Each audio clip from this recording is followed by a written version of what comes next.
The wind mourned through the bare branches of ancient oaks surrounding Ashford Manor, carrying with it the scent of dying leaves and approaching winter, a melancholy perfume that seemed to seep into the very stones of the grand estate. Inside the cavernous entrance hall, Lady Alara Ashford moved with practiced silence across marble floors that gleamed cold beneath her slippered feet, her arms cradling white chrysanthemums and crimson dahlias she had cut from the greenhouse that morning, flowers that would grace the hall table as they did every week, unnoticed by anyone save herself. The late autumn light filtered weakly through tall windows, casting her shadow long and thin against walls hung with portraits of Ashford ancestors who gazed down with expressions of stern disapproval, as if they too recognized her for what she was,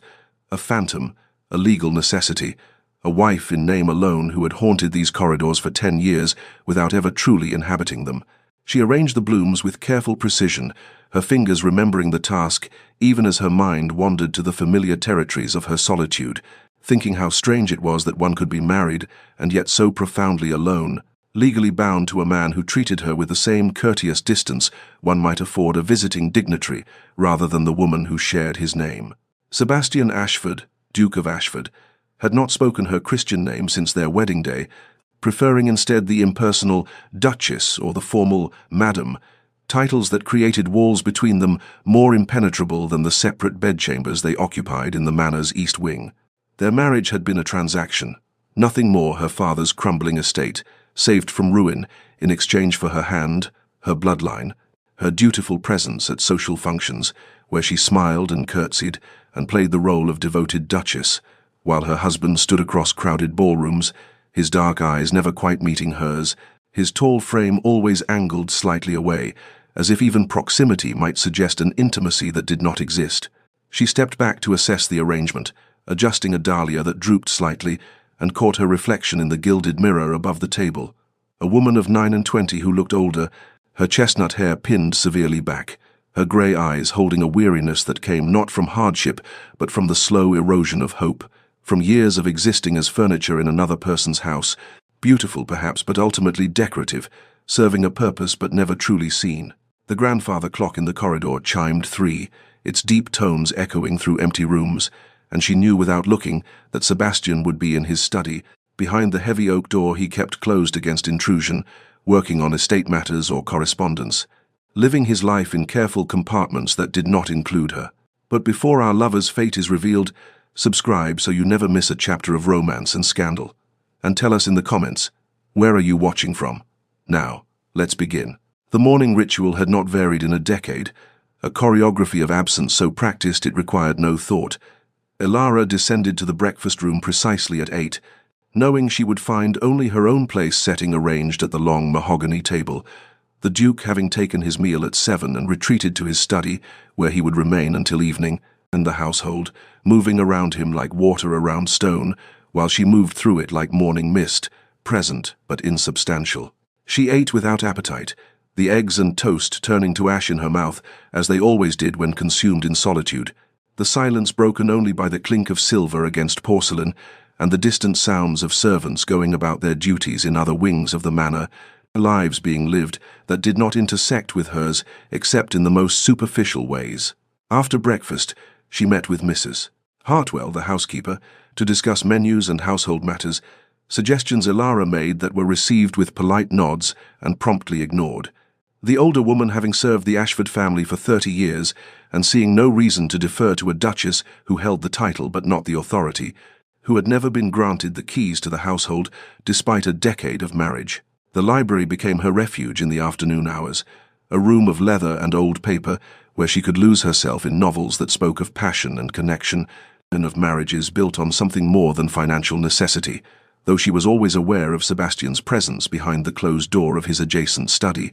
could hear the scratch of his pen, the occasional low murmur of his voice when his man of business called, separated from her by nothing more than wood and plaster, yet utterly unreachable. Dinner brought their only interaction, a painful formality where they sat at opposite ends of the table, an expanse of polished wood between them that might as well have been an ocean, and engaged in conversation so stilted it barely qualified as communication. "I trust you are well, madam," he would inquire, his dark eyes skimming past her face, as if direct eye contact might create an intimacy he could not tolerate. "Quite well, Your Grace, and yourself?" she would reply, her voice steady despite the way her hands trembled slightly in her lap, a tremor born of proximity to the only man who had ever moved her, who continued to move her despite years of careful distance. They discussed the estate, the weather, upcoming social obligations, their words circling everything that mattered while touching nothing of substance, and she thought how strange it was that two people could share a name, a home, a legal bond recognized by church and state, yet remain such profound strangers to one another. She had hoped once, in those early months and years, that patience might soften him, that her steadfast presence might eventually earn something more than courtesy, but hope was a dangerous companion, and she had learned to lock it away, to protect the tender places of her heart behind walls as impenetrable as his own. When the meal concluded, he would rise, bow slightly, murmur, "Good evening, madam," and withdraw, leaving her to finish her wine alone before climbing the stairs to her chambers in the east wing, walking past his door always closed, always dark beneath the frame, to her own room 20 paces distant, the space between their doors, a physical manifestation of the chasm that defined their marriage, a distance measured not in feet but in years of silence, in words never spoken, and in a loneliness so complete it had become her constant companion, more reliable than any husband could ever be. The memory came to her unbidden as she stood before the wedding portrait in the long gallery, a painting she rarely visited but found herself drawn to on this particular grey afternoon, when the weight of her solitude felt heavier than usual, and there she was, captured in oils 10 years younger, barely 19, with hope still visible in her painted eyes, standing beside Sebastian, who looked exactly as he did now, save for a few silver threads at his temples, both of them frozen in formal poses that captured the essence of their union. Proximity without connection, partnership without warmth. She remembered that day with painful clarity, remembered the church filled with society's elite who had come to witness the merging of two great families, though none present had been fooled into thinking this anything more than what it was, a business transaction dressed in orange blossoms and white silk. Her father had stood in the front pew, his relief so palpable she could feel it even through her veil, the weight of his debts lifted by her sacrifice, his estate saved by her agreement to become the Duchess of Ashford. And she had not begrudged him this salvation, even as she spoke vows to a man whose dark eyes remained fixed somewhere over her shoulder, who placed the ring on her finger with the clinical precision of a solicitor executing a contract. Sebastian had been 28 then, already hardened by whatever forces shaped him into the remote figure he remained, his tall frame rigid in his wedding clothes, his expression betraying nothing as they were pronounced man and wife before God and witnesses, and when he had kissed her their first and for many years only kiss, his lips had barely grazed hers, a perfunctory gesture that fulfilled obligation while maintaining the careful distance that would define their marriage. The words he spoke to her after the ceremony, in the brief moment of privacy before they faced the wedding breakfast, had carved themselves into her memory with the permanence of stone. "This is a practical arrangement. Miss Hartley, I beg your pardon, Your Grace. I require an heir and a hostess to maintain my household and position in society. You require financial security for yourself and your family. These are the terms upon which we have agreed. Let us maintain appropriate boundaries and execute our duties with the dignity befitting our stations." She had stood there in her wedding gown, still holding her bouquet of white roses, feeling something inside her crystallize into resignation, the romantic dreams of her girlhood dying in the face of his cold pragmatism. Though she had managed to nod and murmur her agreement, because what else could she do, bound as she now was by law and church, and the debts her acceptance had erased. Now, a decade later, she reached out and touched the gilded frame where their painted hands almost met, the artist having taken liberties with reality to create the illusion of a couple united, and she thought how appropriate that even in this permanent rendering of their union, they did not quite touch. The space between their hands, a gap that had never closed, a distance measured not in inches, but in years of silence, and separate bedrooms and dinners consumed at opposite ends of 2 long tables, and she wondered, not for the first time, if he ever looked at this portrait and felt anything at all,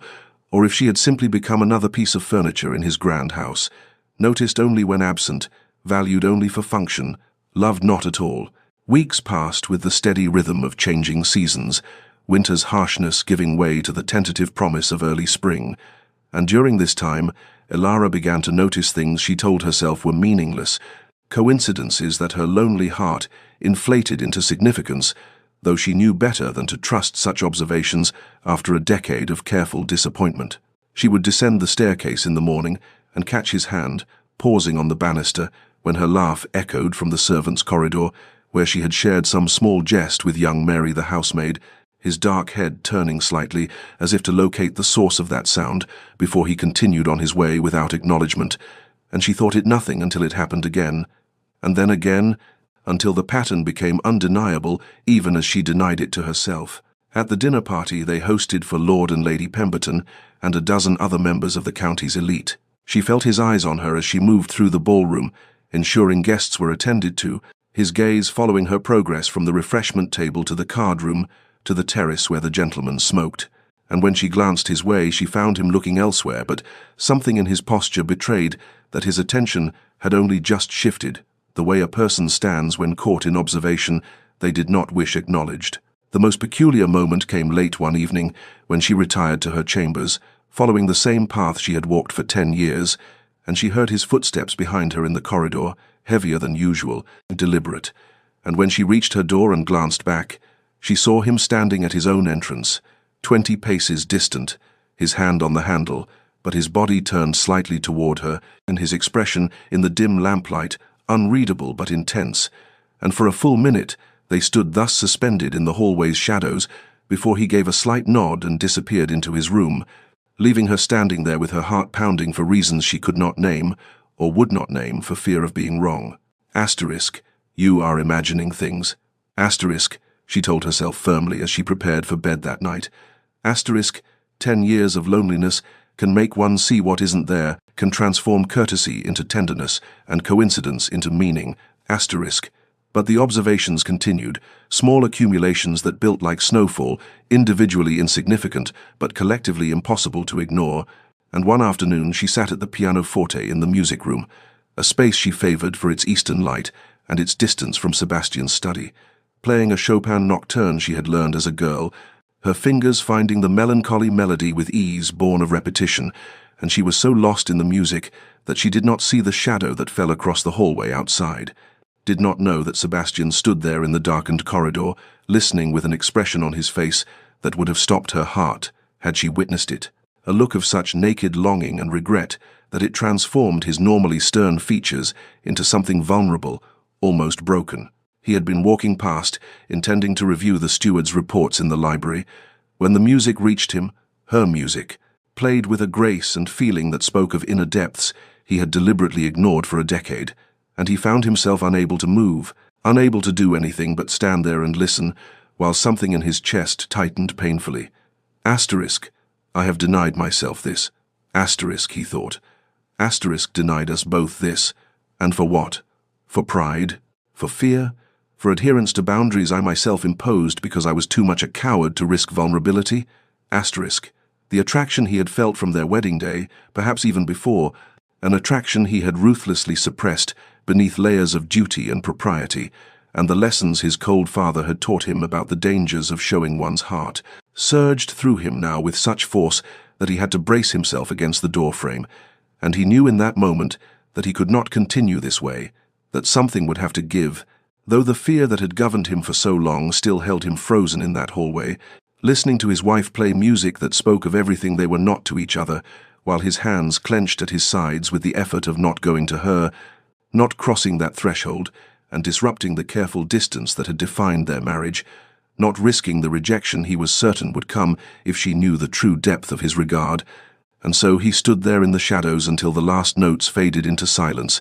then turned and walked away before she could discover him there, a coward still despite his moment of revelation. The storm came without warning on an afternoon in late April, when the air had grown thick with the promise of rain and the sky darkened to pewter, clouds rolling across the estate with the swiftness that characterized spring weather in the English countryside,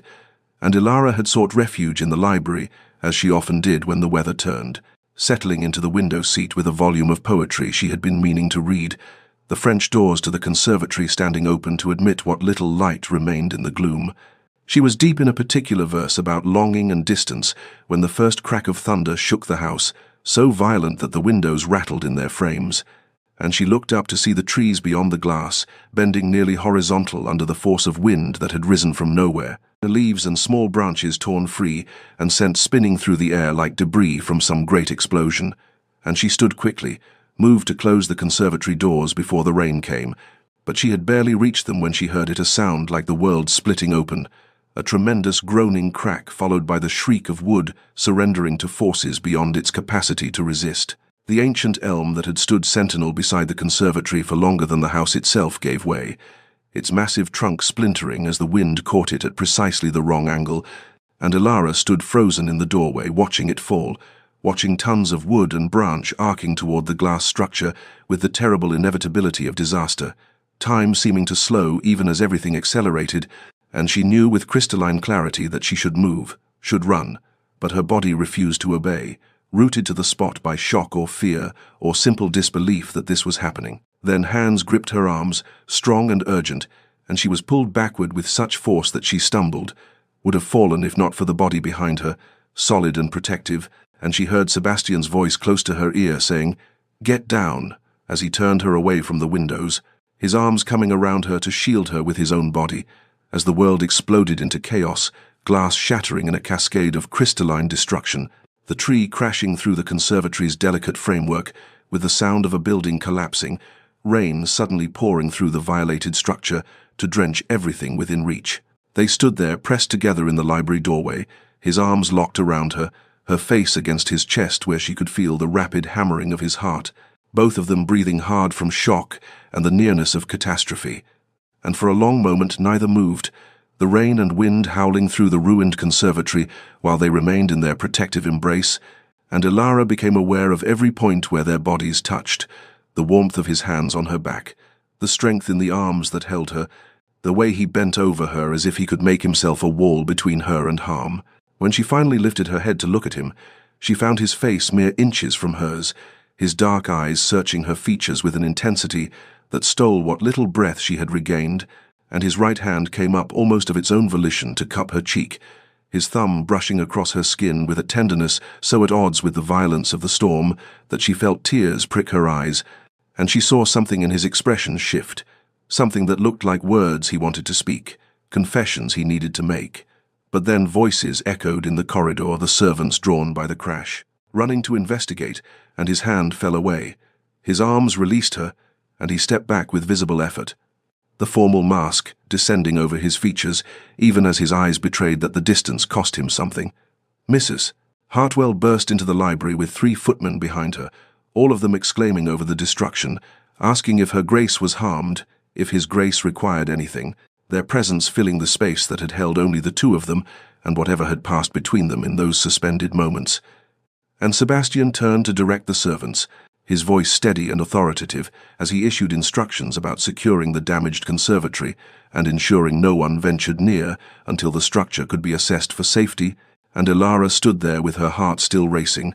her hand unconsciously rising to touch her cheek where his thumb had traced that single, devastating caress, watching him resume command of his household while the rain poured through the broken glass behind them. That night she lay sleepless in her chamber, her hand tingling where it had rested against his chest, feeling the ghost of his arms around her, his breath against her hair, and she thought times, perhaps I imagined it, perhaps the storm made everything seem more significant than it was. 10 years of loneliness can make one see what isn't there, asterisk. But even as she told herself this, she knew it for the lie it was, knew that something had cracked open between them, as surely as that tree had split the conservatory,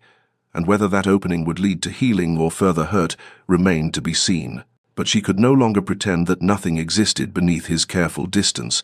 could no longer deny that she had felt something real in those moments when he held her as if she were precious, as if losing her would have destroyed him, and the knowledge kept her wakeful until dawn painted the sky beyond her windows in shades of rose and gold. The storm passed, but its effects lingering in ways that had nothing to do with broken glass and fallen trees. The weeks that followed the storm brought changes so subtle that Elara might have missed them had she not been watching for them with the desperate attention of someone who has been starved and suddenly catches the scent of sustenance. And the first shift came during a discussion of the tenant cottages when Sebastian sought her out in the morning room where she was reviewing the household accounts. asking not merely as a formality but with genuine interest what she thought about expanding the workers' housing near the South Fields. And when she offered her opinion that the families there needed better access to the well and perhaps a small schoolhouse for the children,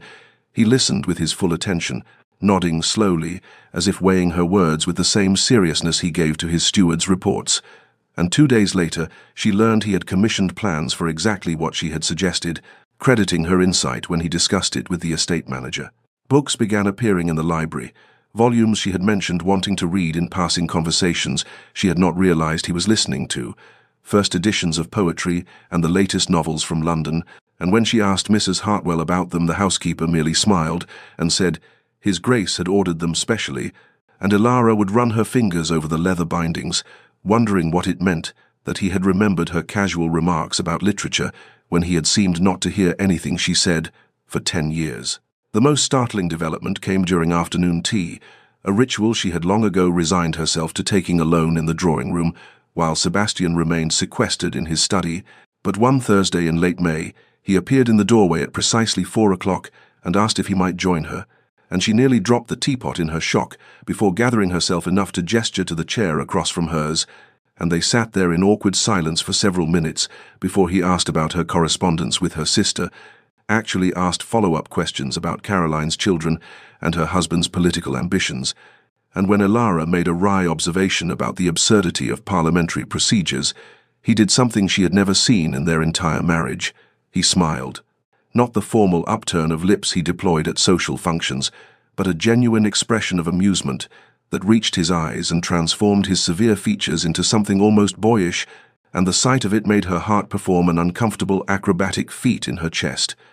The servants noticed, of course they noticed, and Elara caught the meaningful glances exchanged between Mrs. Hartwell and Jenkins, the butler, when Sebastian lingered over breakfast instead of rushing to his study, saw the way the footmen tried to hide their smiles when His Grace actually laughed at something Her Grace said about the vicar's interminable sermons, heard the whispered conversations that ceased abruptly when she entered rooms, and she knew the entire household was watching this strange courtship between two people who had been married for a decade.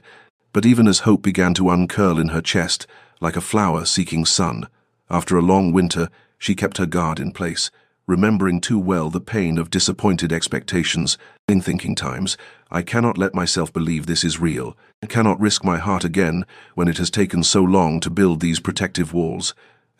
Yet, finding those walls increasingly difficult to maintain when he looked at her with such attention, such focus, as if she were a text. He was finally learning to read after years of believing he knew its contents without opening the cover, and she was caught between the fear of being hurt again and the terrible, dangerous possibility that perhaps after all these years something genuine might be growing between them, though whether it would be enough to heal the wounds of a decade's neglect remained a question she could not yet answer, even as she found herself watching for him in the mornings, listening for his footsteps in the corridors, her treacherous heart hoping, despite her mind's warnings, that this time the spring thaw might actually lead to summer warmth instead of another retreat into winter's isolation. The rose garden had become Elara's sanctuary over the years, a place where she could lose herself in the careful tending of something beautiful, and on a morning in early June, when the air hung heavy with the scent of blooms in their full glory, she knelt among the bushes with her gardening shears and basket, pruning away spent flowers and training new growth along the trellises, her gloves already stained green from the work, and she was so absorbed in coaxing a particularly stubborn climber into place that she did not hear the footsteps on the gravel path until his shadow fell across the rose bed, and she looked up to find Sebastian standing there with his hands clasped behind his back, watching her with an expression she could not quite decipher, something between uncertainty and determination, and for a moment neither spoke, the silence broken only by birdsong and the distant sound of the gardeners working in the kitchen garden beyond the hedge. He cleared his throat, the formal gesture at odds with the way his fingers tightened where they were clasped, and asked with careful politeness if he might walk with her through the gardens,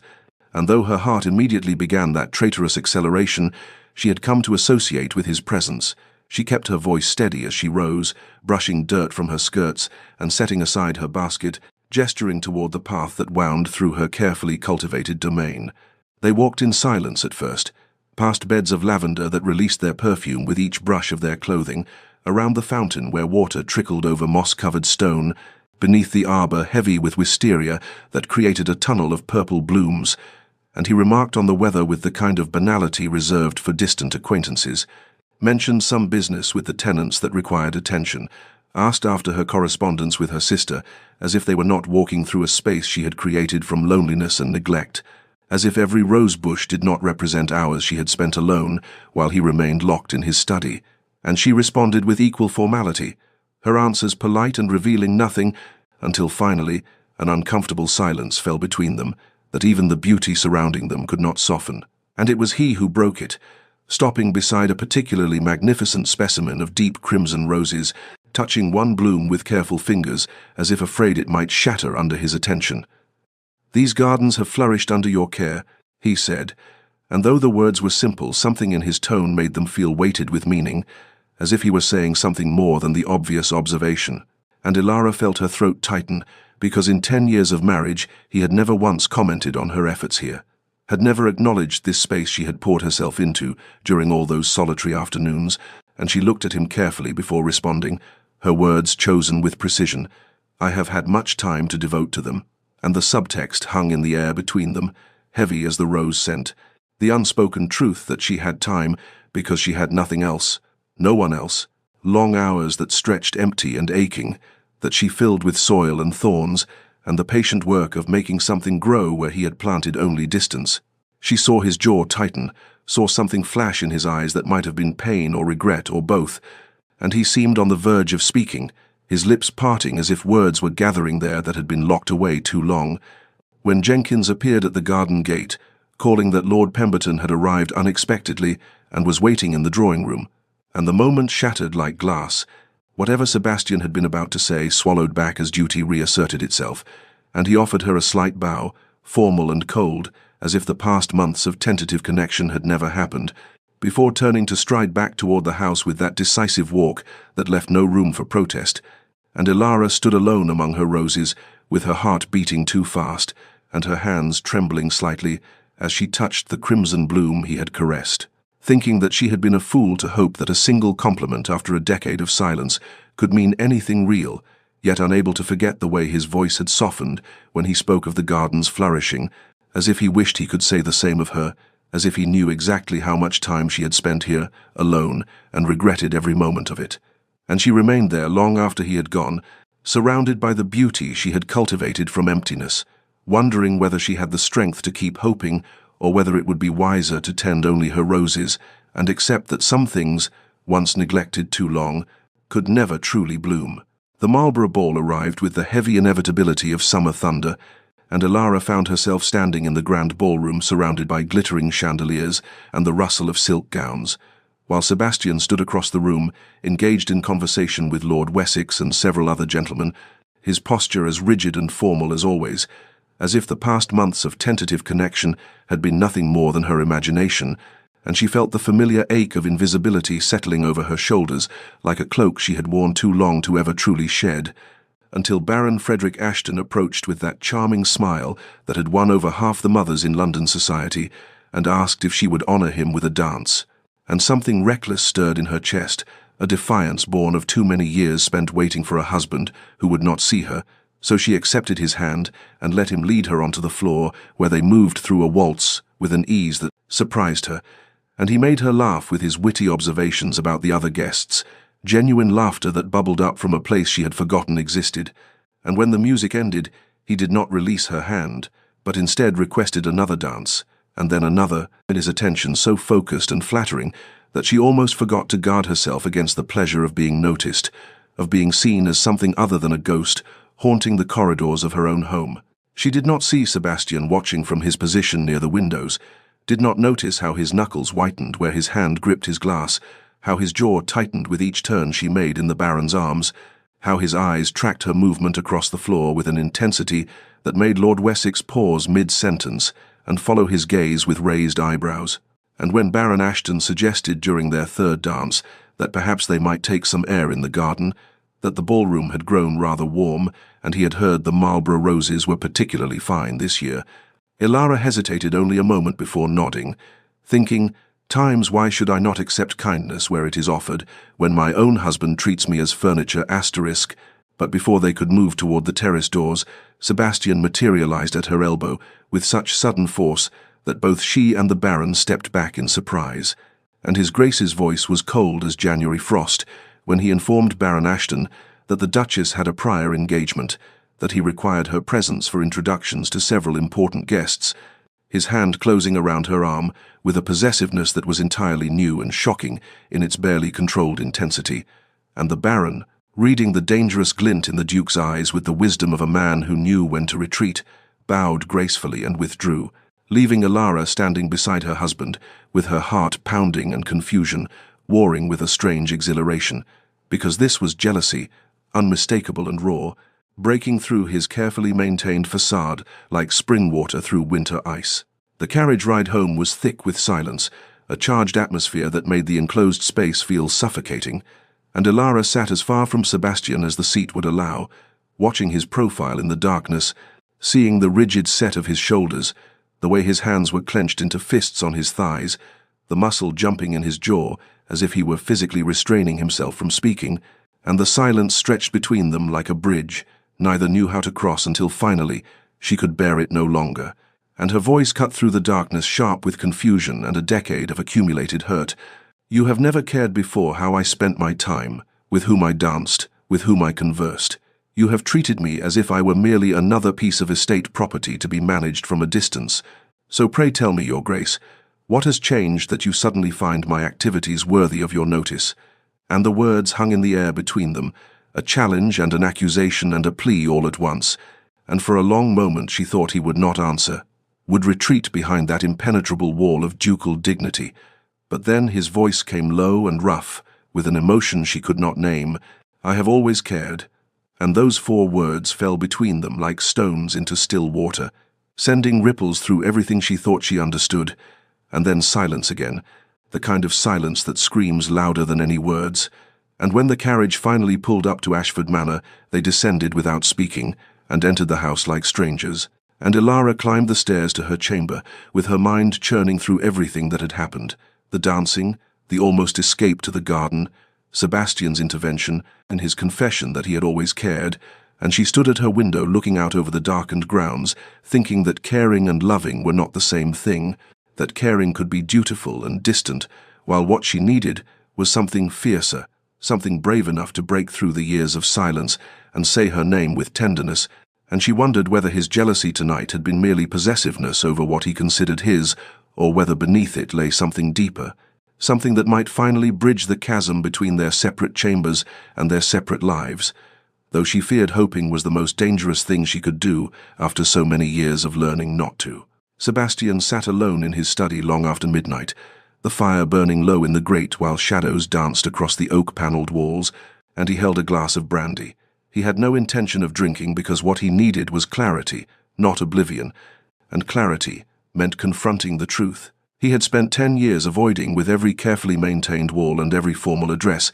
and every night he had stood outside her chamber door, listening to the rustle of her movements within, before forcing himself to walk away to his own cold bed. And the truth was this: he had loved her, almost from the beginning. From those early months when he had told himself his interest was merely aesthetic appreciation for her grace, from the first time he had heard her laugh with genuine joy at something one of the maids had said, and felt his chest constrict with a longing so fierce it terrified him, from the morning he had found her in the library, absorbed in a volume of philosophy with such concentration that she had not heard him enter, and he had stood, watching the way. Sunlight streaming through the windows turned her hair to gold, and thinking that he had married a woman whose depth he would never deserve to plumb, because he was too much a coward to try. His father's voice echoed in his memory, cold and dismissive. "Affection is a weakness, Sebastian, something for poets and fools. A duke must never allow his heart to compromise his judgment, and his mother had lived and died proving that lesson. A woman who had loved his father desperately, while the old duke treated her with the same polite distance." Sebastian now recognized in his own behavior toward Elara, and he had watched his mother wither like a flower denied sunlight, had sworn as a boy never to inflict such pain on another, nor to open himself to receiving it. But duty demanded he marry and produce an heir, so he had chosen the most practical arrangement possible, telling himself that clear boundaries would protect them both from the messy complications of emotion never imagining that Ilara's quiet dignity would slip past every defense he erected, that her kindness to the servants would reveal a generous heart he found himself craving to know, that her intelligence in those rare conversations they shared would leave him hungry for more, that the patient way she endured his coldness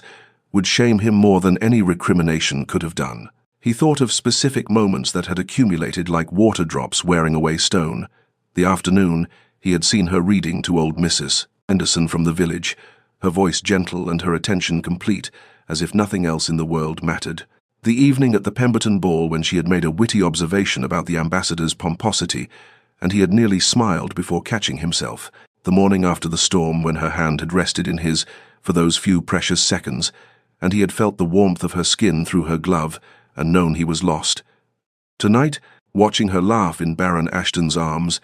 feeling jealousy tear through him with such violence that all his careful control had shattered, and he had claimed her in front of half of London society like some primitive creature marking territory,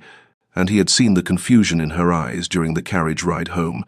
had heard the hurt beneath her anger when she confronted him, and he had managed only those 4 words, "I have always cared," when what he should have said was, "I have always loved you. I have been loving you in silence while you suffered loneliness I created. I have been a coward protecting my own heart while breaking yours." But the words had stuck in his throat because speaking them meant admitting 10 years of failure, 10 years of causing pain to the woman he loved, because he was too afraid of the vulnerability that love demanded.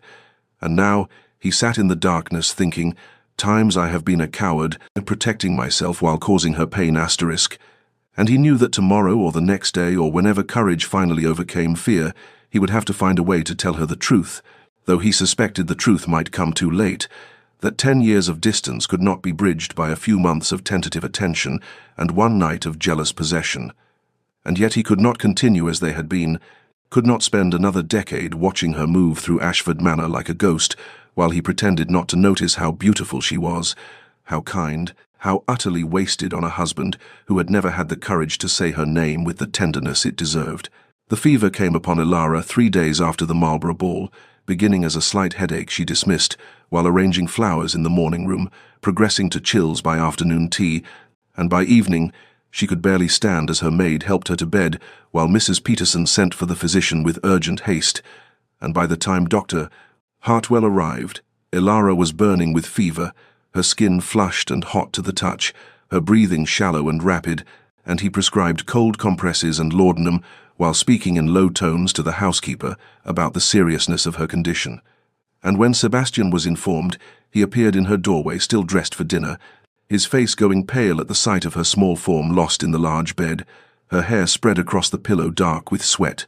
and he dismissed the maid with a curt gesture and took up position in the chair beside her bed with the grim determination of a soldier manning a post he would not abandon, and for 3 days he did not leave that chair except to pace the floor when anxiety made stillness impossible, refusing food, barely sleeping, waving away the physician's assurances that these things often ran their course, and that her grace was young and strong.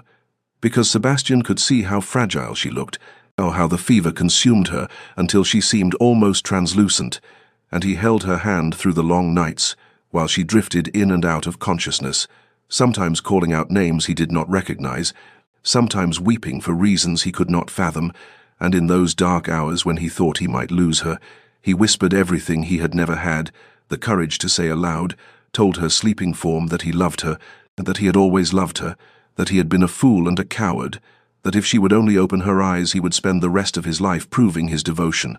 that he would call her Ilara every day, and that he would never again hide behind formality and distance, that she was the light in his cold house, and he had been too blind to see it, until the thought of losing that light made him understand what darkness truly meant, and Mrs. Peterson found him one morning slumped over the bed with his head resting on the mattress near Ilara's hand, unshaven and dishevelled in a way no one at Ashford Manor had ever witnessed, the great Duke reduced to a man terrified of loss, and on the 4th morning when dawn broke pale and silver through the windows, Ilara's fever finally broke, the terrible heat leaving her body as suddenly as it had come, and her eyelids fluttered open to see Sebastian still there beside her bed, his hand clasping hers, his eyes red-rimmed with exhaustion and fear,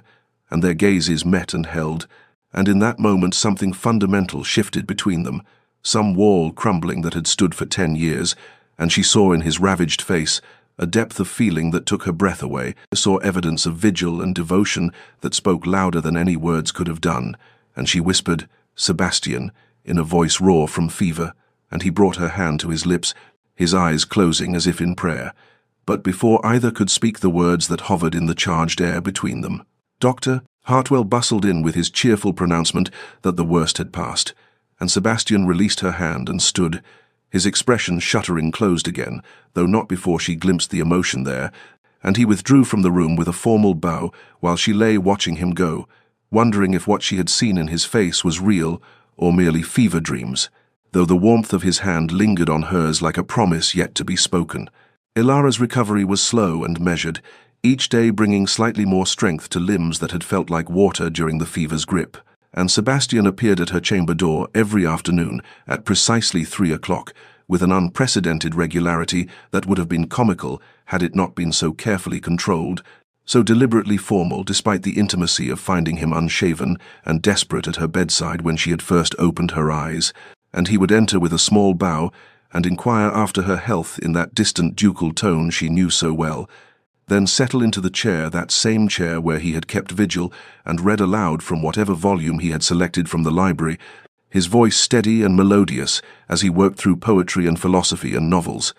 She suspected he chose specifically for her taste, and she would lie against her pillows watching his profile as he read, searching for some evidence of the raw emotion she had glimpsed in that dawn moment, some crack in the formal facade he had reconstructed so thoroughly, but he never met her eyes for more than a brief second, never allowed his hand to brush hers when he set down the teacup Mrs. Peterson brought, never referenced the 3 days and nights he had spent whispering confessions to her unconscious form, and Ilara found herself caught between gratitude for his attentiveness and frustration at his retreat, between the warmth of having him present in her rooms daily for the first time in their marriage and the coldness of having him present yet still somehow absent, still hiding behind the formal address of Duchess and Madam, when she knew that he had called her Ilara in those fever-dark hours, had held her hand as if it were his anchor to sanity, had revealed depths of feeling that now seemed to have vanished like morning mist, and she was still too weak to push, too exhausted to demand the honesty that hovered between them, unspoken, so she simply listened to his reading and watched him, and thought, "Times I cannot continue this way. I cannot spend another 10 years in this half-life, where tenderness appears and disappears like sunlight through clouds, where I am cherished in crisis but invisible in calm. I must either break through these walls or truly let go *, and she decided with the clarity that sometimes comes in convalescence,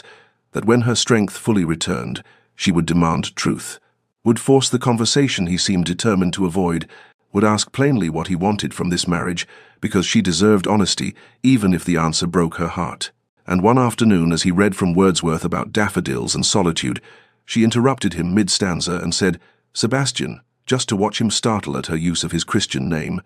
just to see his eyes finally meet hers with something like alarm, and she said, "Thank you for staying with me during the fever. Mrs. Peterson told me you never left."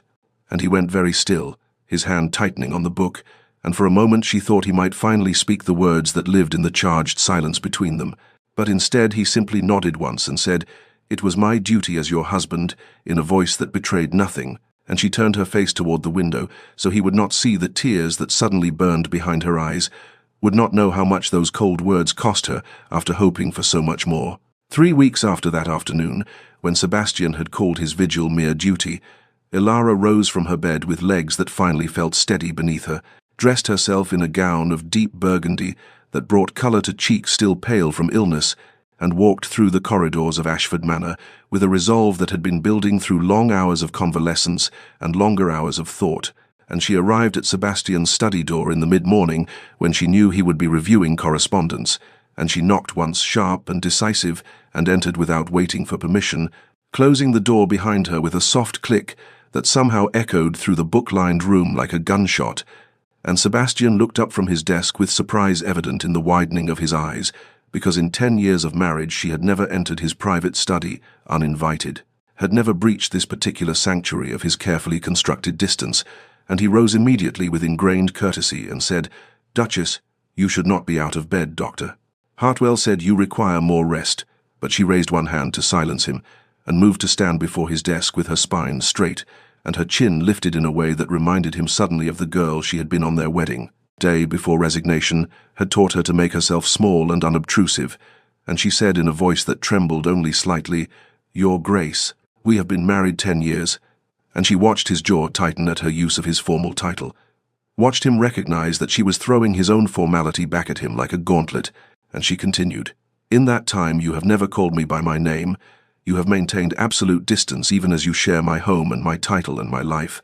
and yet recent weeks have suggested something different. Your vigil during my illness, your daily visits, your reading, to me, as though I were someone you actually cared to spend time with, and I cannot continue in this state of uncertainty. I cannot live in this half-existence where tenderness appears and vanishes like morning fog, where I am cherished in crisis but invisible in calm, where I do not know if you stayed by my bedside out of duty or devotion or something else entirely."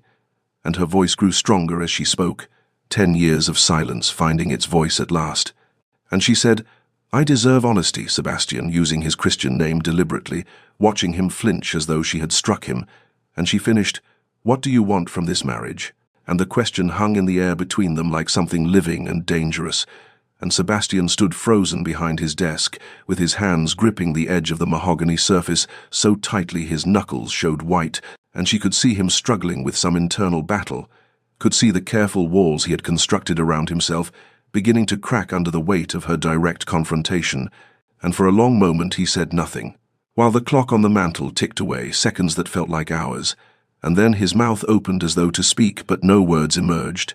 And she waited with her heart pounding so hard she thought he must surely hear it, waited for him to finally tell her the truth that would either break her heart completely or begin to mend it. Sebastian stood frozen for a moment longer, then moved with sudden decision away from his desk toward the tall windows that overlooked the east gardens, where morning light spilled across manicured lawns, still wet with dew, and he turned his back to her because it was easier to speak without her eyes upon him, easier to crack open the armor he had worn for so long if he did not have to witness her reaction to each painful revelation, and his voice when it came was lower than usual, rougher, as though the words themselves scraped against his throat on their way out, and he said, "My father was the 4th Duke of Ashford, a man of impeccable reputation and absolute coldness, and he taught me from the time I could understand language that emotion was weakness, that a duke must never show vulnerability. That sentiment was for lesser men who had the luxury of insignificance," and Sebastian's hands clasped behind his back in a posture of rigid control, even as his voice betrayed the cost of maintaining that control for so many years, and he continued, "When I married you, I believed I was doing the honorable thing. Your father needed salvation from debt. I needed a duchess of appropriate birth and breeding. It was a practical arrangement that benefited both families, and I told myself that maintaining distance was the kindest approach, that it would spare you the burden of expectations I could not meet, spare you disappointment in a husband who had been trained since childhood to offer nothing of his heart." And he paused, his reflection ghostly in the window glass. And when he spoke again, his voice had dropped to barely above a whisper. "I thought I was protecting you from the coldness I had inherited like a family heirloom. I thought keeping formal boundaries meant I was being honest about the limitations of what I could offer. I thought sparing you the burden of my regard was a form of kindness, when in truth it was only cowardice dressed in the costume of honor." And the words hung in the air between them like confession and accusation both, and Sebastian drew a breath that seemed to cost him something vital, and said, "I was wrong." And the admission was stark and simple and devastating, and he turned from the window at last to face her, his expression stripped of its usual careful neutrality, his eyes meeting hers with something raw and undefended, and he said, "I have been wrong for 10 years, Ilara wrong about what honor required, wrong about what kindness meant, wrong about everything except the one truth I was too afraid to speak." But before he could continue, before he could finally say the words that pressed against his chest like a physical weight, there came a sharp knock at the study door, and Thompson's urgent voice calling, "Your Grace, forgive the interruption, but there is a matter of extreme urgency. Lord Pemberton has arrived with the magistrate, and they insist on speaking with you immediately regarding the railway investment." And Sebastian closed his eyes briefly, as though in pain, and when he opened them, Ilara could see the moment when he retreated back behind his walls, could see him reaching for the familiar armor of ducal authority, even as something in his expression begged her to wait, to give him time to finish what he had only just begun. Lord Pemberton proved to be merely the messenger of catastrophe, for behind him came Mr. Blackwell, the family solicitor, bearing ledgers and documents that painted a picture of systematic betrayal, and within the hour Sebastian's study had transformed into a war room where men in dark suits spoke in hushed, urgent tones about railway investments gone disastrously wrong, and a business partner named Cornelius Thorne, who had, it seemed, been systematically embezzling funds from the Ashford estate for the better part of 3 years, using Sebastian's name and reputation to secure loans that had never been invested as promised, but had instead disappeared into Thorne's private accounts, and the scope of the theft was staggering nearly £30,000, enough to threaten the solvency of the entire estate, enough to destroy the Ashford name that had stood unblemished for generations. And Ilara had withdrawn from the study when the men arrived, retreating to the drawing room, where she sat with hands folded in her lap and listened to the muffled voices rising and falling beyond the oak door, and she understood that whatever confession Sebastian had been about to make, whatever truth had been trembling on his lips, had been swallowed by this new crisis, postponed indefinitely by the demands of duty and disaster, and as the days unfolded, she watched him retreat completely into the role of Duke, saw him become once again the distant formal figure she had known for a decade, except now there was a haggardness to his features, a shadow beneath his eyes that spoke of sleepless nights and impossible choices, and he took his meals in his study, worked through the night reviewing accounts and meeting with solicitors and magistrates, barely emerged, except to receive more bad news or issue more instructions, and Ilara found herself wandering the corridors of Ashford Manor like a ghost again, invisible and unnecessary, except this time the invisibility chafed differently, because she had tasted the possibility of something more, and now watched it slip away beneath the weight of scandal and ruin, and she knew she should leave him to his crisis, knew she had no place in the masculine world of finance and law, knew her presence would only be a distraction. But on the 4th night, when she passed his study at 2 in the morning and saw lamplight still burning beneath the door, she could not simply walk past, and she entered without knocking to find him slumped over his desk, surrounded by ledgers and legal documents, his head in his hands, and when he looked up at her approach his expression was so raw with exhaustion and despair that something in her chest cracked open, and she said quietly, "You cannot save the estate if you destroy yourself in the process." But he only shook his head and said, "If I cannot save it, then I have failed in the one duty that was truly mine. I will have proven my father right, that I was never worthy of this title."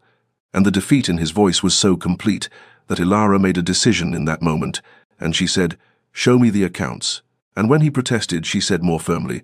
"Sebastian, show me the accounts. I may not have a head for railway investments, but I have managed this household for 10 years. I understand ledgers and patterns and where money should flow, and 2 pairs of eyes are better than 1 when searching for what the lawyers have missed." And perhaps it was exhaustion that made him acquiesce, or perhaps it was the memory of her standing in his study days earlier demanding honesty, but he gestured to the sprawling chaos of paperwork and said, "Then look, though I fear there is nothing to find except evidence of my own blindness." And Ilara pulled a chair close to his desk and began to read. The pattern Ilara had discovered revealed itself slowly over the following weeks as she and Sebastian worked side by side in his study. The room that had once been his exclusive domain now transformed into their shared war room, where ledgers sprawled across every surface and documents covered the Persian carpet in careful arrangement,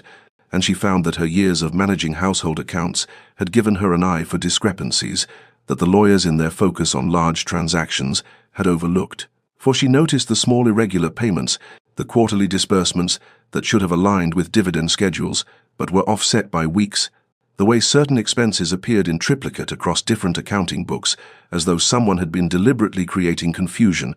and when she showed Sebastian her notations, he studied them with an intensity that made her aware of how close they sat, their shoulders nearly touching as they bent over the same page, and he said, "You see what I could not. You've found the thread we can pull to unravel Thorne's entire scheme."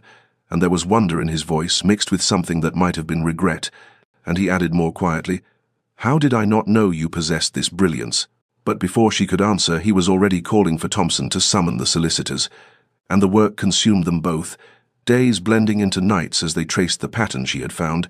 following the thread of Thorne's deception through 3 years of accounts until they had built a case so comprehensive that even the magistrate admitted it was unprecedented in its thoroughness, and during those long hours of collaboration, something shifted between them, not in any single dramatic moment, but in the accumulated weight of shared purpose, for they took their meals together now in the study, cold suppers eaten while discussing strategy, and Sebastian began asking her opinion not from politeness, but from genuine respect, would pause in his pacing to hear her thoughts on which approach might convince the railway board, or how to phrase a particular letter to investors,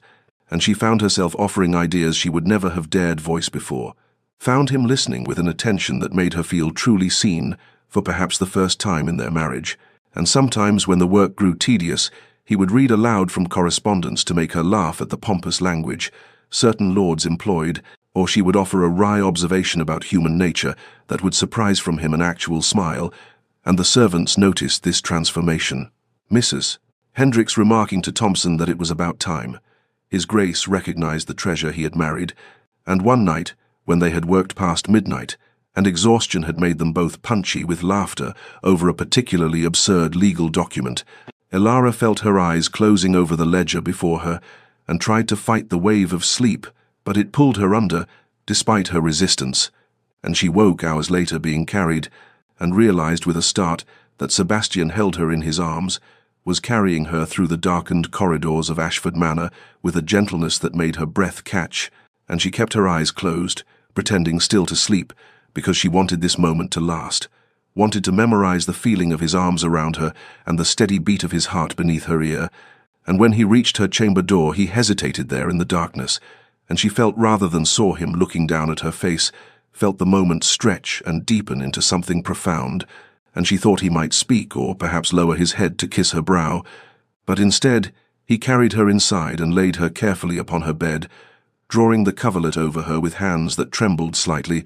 and only when his footsteps had retreated did she open her eyes to stare at the ceiling and press her fingers to her lips, and wonder if transformation could truly be this simple, this quiet, this inevitable as spring following winter. The autumn had arrived again at Ashford Manor, and with it came a transformation of the grounds into a tapestry of amber and burgundy and gold, the ancient oaks that lined the long drive, shedding their leaves in slow spirals that reminded Elara of falling embers, and she stood at her chamber window watching the season turn, and thinking how strange it was that a year ago she had been invisible in this house, and now she found herself integral to its very functioning, for the crisis with Thorne had been resolved through their combined efforts. The embezzler arrested and the estate's finances slowly recovering, and in the months since they had continued working together not from necessity but from choice, Sebastian seeking her counsel on matters great and small, their partnership extending beyond ledgers into genuine collaboration, on everything from tenant concerns to agricultural improvements, and yet, for all this companionship, he had not returned to that moment in his study when he had begun to confess something before Pemberton's arrival, and had not spoken of feelings or acknowledged what had shifted between them beyond professional respect, and Elara found herself suspended in a peculiar limbo where she was no longer invisible but not quite seen in the way her heart desired. And so when Sebastian appeared at the breakfast room that morning and asked with unusual formality if she would walk with him through the estate grounds, she felt her pulse quicken with something between hope and trepidation, and she agreed, though her hands trembled slightly as she retrieved her shawl and bonnet, and they set out together through the gardens she had tended for a decade, past the rose beds, now preparing for winter sleep, and the reflecting pool where fallen leaves floated like small boats, and they walked in silence that felt companionable rather than awkward, until Sebastian led her beyond the formal gardens to the wilder edges of the estate, where an ancient oak tree stood solitary and magnificent, its gnarled trunk testament to centuries of weathering storms. And there he stopped and turned to face her with an expression so serious that her breath caught in her throat, and he said, "Do you remember when I said I've always cared?" And she nodded because of course she remembered that night in the carriage when those 3 words had hung between them like a promise unfulfilled, and he continued in a voice that shook despite his evident effort at control. "I spoke incomplete truth that night. Elara and I have carried the weight of that incompleteness for months now, and afraid, as I have always been afraid, but I find I cannot continue in this half-truth any longer." And she noticed he had used her name, the first time he had spoken it aloud since that feverish confession weeks ago, and the sound of it on his lips made something in her chest expand painfully, and he said more quietly now, as though the words were being pulled from some deep well within him, "I have not merely cared. I have loved you, Elara, loved you almost from the beginning, though I was too much a coward to acknowledge it, even to myself, too trapped in my father's teachings that emotion was weakness, and too afraid of the vulnerability that love demands, and so I built walls between us and called it honor when it was only fear, and I have wasted 10 years of our lives because I was too proud to risk rejection,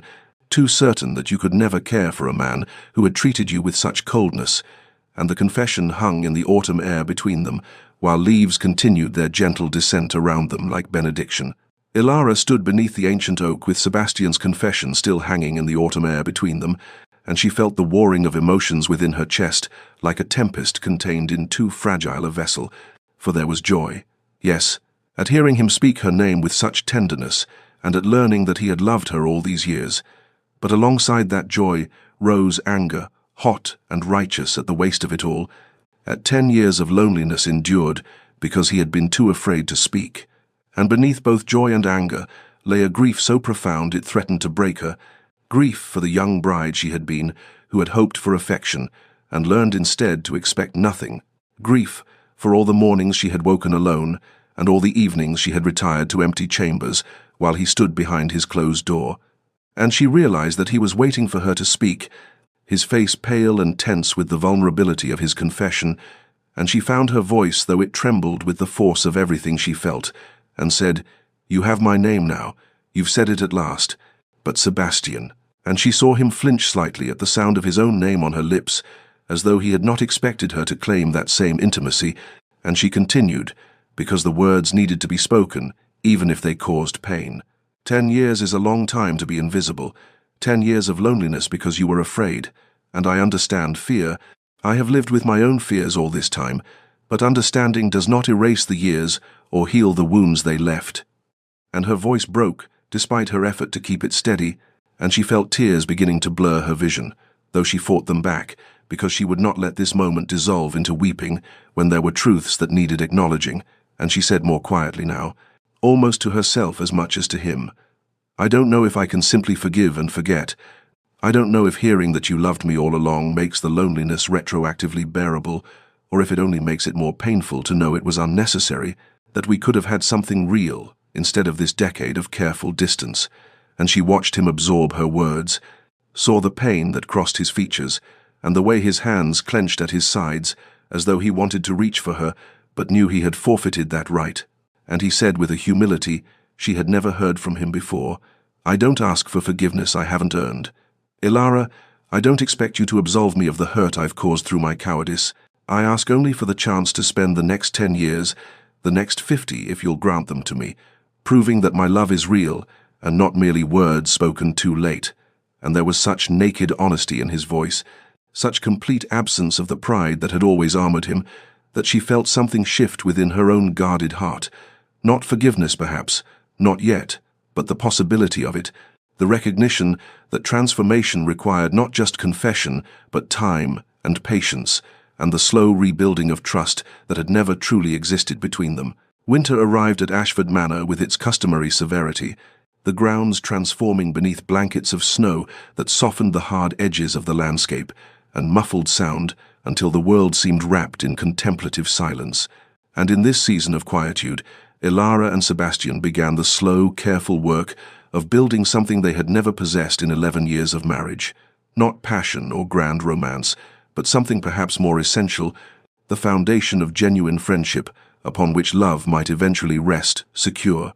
And they did not rush toward intimacy, but instead took tentative steps like travelers learning unfamiliar terrain, beginning with breakfast together each morning in the smaller dining room rather than the formal hall,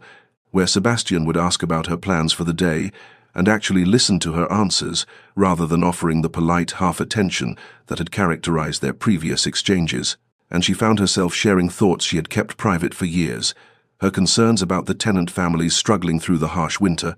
her ideas for improving the estate's charitable works, her observations about literature and music, and the small philosophical wonderings that had occupied her solitary hours. And he valued her input not with patronizing indulgence, but with genuine respect, often asking her to elaborate or offering his own perspectives that revealed depths she had not suspected beneath his formal exterior.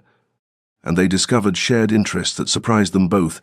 a mutual love of poetry, particularly the metaphysical poets, whose complex imagery spoke to both their natures,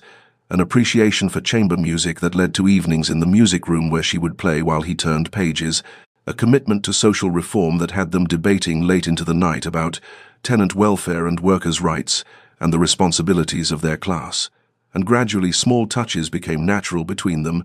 his hand settling briefly at her back as they walked through the portrait gallery, her fingers brushing his when she passed him his coffee cup. Moments of physical contact that no longer carried the electric shock of novelty, but instead the gentle warmth of growing comfort. And one snowy evening when the wind howled against the manor's windows and the fire burned low in the library hearth, Sebastian settled into the chair beside hers and began reading poetry aloud, his voice low and measured as he worked through Donne's verses while she sat with her embroidery, creating a scene of such peaceful domesticity that Elara felt something in her chest expand with tentative joy, for this was what she had imagined. Marriage might be all those years ago when she was 19 and foolishly hopeful. This companionship and quiet sharing of space, and she realized that her guarded heart was slowly, carefully opening, despite her efforts to protect it. That forgiveness was creeping in, not as a conscious decision, but as the natural result of his consistent presence and evident effort,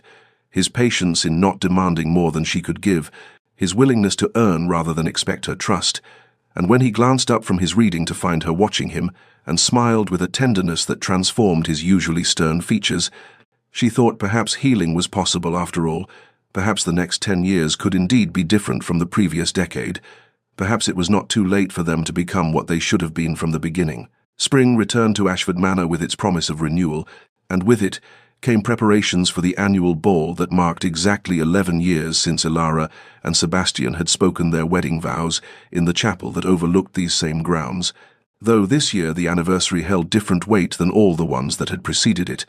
for something had shifted fundamentally between them during the long winter months of companionship and careful trust-building. And as Elara stood in her chambers that evening, while her lady's maid fastened the emerald silk gown that brought out the green depths of her eyes,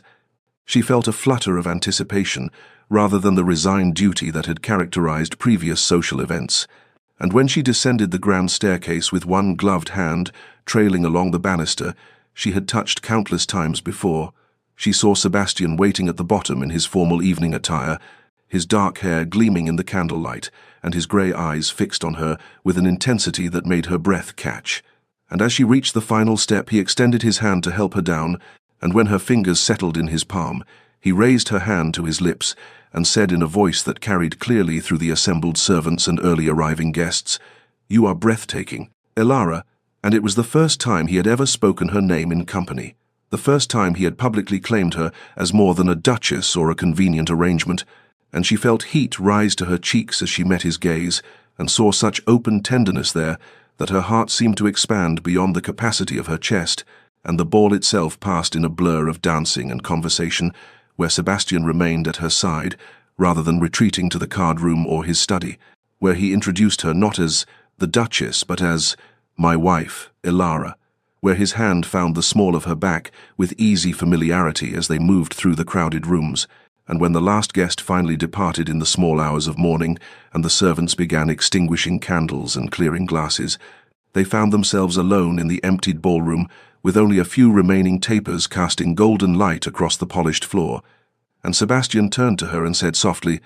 "Dance with me?" Though there was no orchestra now, no music except the distant sound of wind in the eaves, and she stepped into his arms as naturally as breathing, and they swayed together in the silence, while he whispered her name again and again like a prayer or an incantation. "Elara, Elara, my Elara," making up for all the years he had denied himself the sound of it. And when he finally lowered his head to kiss her, it was their first real kiss in 11 years of marriage, tender and searching and flavored with salt, because tears were sliding down both their faces, tears for the wasted years and the found present and the hopeful future. And when they finally drew apart, she rested her forehead against his and whispered, "Say it again." And he smiled against her hair and obliged, speaking her name into the darkness like the most precious word he knew. 5 years had passed since that spring ball when Sebastian first spoke Ilara's name before witnesses, and Ashford Manor had transformed from a mausoleum of formality into something alive and warm, its corridors now echoing with children's laughter instead of hollow silence. And on this particular autumn morning, Ilara woke to sunlight streaming through windows she now shared with her husband, his arm draped across her waist in sleep, and she studied his face in repose, thinking how the stern lines had softened over these years of happiness, how he smiled more readily now, how the grey eyes that once regarded her with polite distance now lit with unmistakable devotion whenever they found her across a room, and when he stirred and opened those eyes and murmured, "Good morning, Ilara, my love," in the rough voice of new waking. She felt the same flutter of joy she had experienced countless mornings before, for he never tired of speaking her name, seemed to find sustenance in the sound of it, as if making up for all those years of Duchess and Madam, and their breakfast was shared in the sunny morning room with their 3 children. Margaret, who was 4 with her mother's auburn hair, Thomas, who was 2 with his father's serious expression, and baby Catherine sleeping in her cradle nearby, and Sebastian listened attentively as Margaret chatted about the kittens in the stable, while his hand found Ilara's beneath the table and squeezed gently, a gesture of connection that had become natural as breathing, and later, when the children were with their governess, Ilara worked alongside Sebastian in the study, reviewing estate matters, her opinions not merely tolerated but actively sought, her intelligence finally recognized and valued. And in the afternoon, they walked together through the rose garden that had once been her solitary refuge, and he stole a kiss among the blooms, making her laugh and swat his shoulder playfully. And that evening, as the sun set gold and crimson over the grounds, they stood at the nursery window, watching their children play on the lawn below, his arm around her shoulders and her head resting against his chest, and she thought how she had bloomed from invisible duchess into cherished wife and partner, how her presence had become essential rather than ornamental, how the manor that had once felt like a beautiful prison now felt like home, and Sebastian pressed a kiss to her temple and whispered, "I love you, Ilara," for perhaps the 100th time that day, and she smiled because she would never tire of hearing it, those words and her name spoken together like a benediction. Dear listener, you might think this a simple romance, a tale of misunderstanding resolved and happiness achieved, but it speaks to a deeper truth that resonates beyond the walls of Ashford Manor and the particular lives of a duke and duchess in the English countryside. For how many of us remain invisible because someone lacks the courage to truly see us? How many of us build walls from fear only to discover that vulnerability is not weakness, but the greatest strength? How many precious years do we waste protecting ourselves from the very connection our hearts most desperately need? And sometimes the most profound love stories are not about finding someone new, but finally seeing who was always there, standing patient and dignified in the shadows of our own making, waiting not with demands but with quiet hope that we might eventually find the courage to speak their name with tenderness, to acknowledge their worth, to choose love over pride and connection over self-protection. May you have the courage to tear down walls built from fear and to understand that it is never too late to choose differently, never too late to speak a name you should have been saying all along, never too late to see the person who has been waiting in plain sight for your recognition. May your heart find peace in both patience and honesty, in the slow, careful work of building trust and the bold declaration of feeling too long suppressed. From Tales of Heart and Home, may your own story be filled with names spoken softly in morning light and love declared boldly before witnesses, with the transformation that comes from finally choosing to see and be seen. If this story touched your heart, share it with someone who needs reminding that transformation is always possible, that wasted years need not define the years to come, that it is never too late for walls to crumble and for love finally acknowledged to flourish. Subscribe for more tales that honor both the pain of loneliness endured and the redemption of love finally, bravely, completely embraced.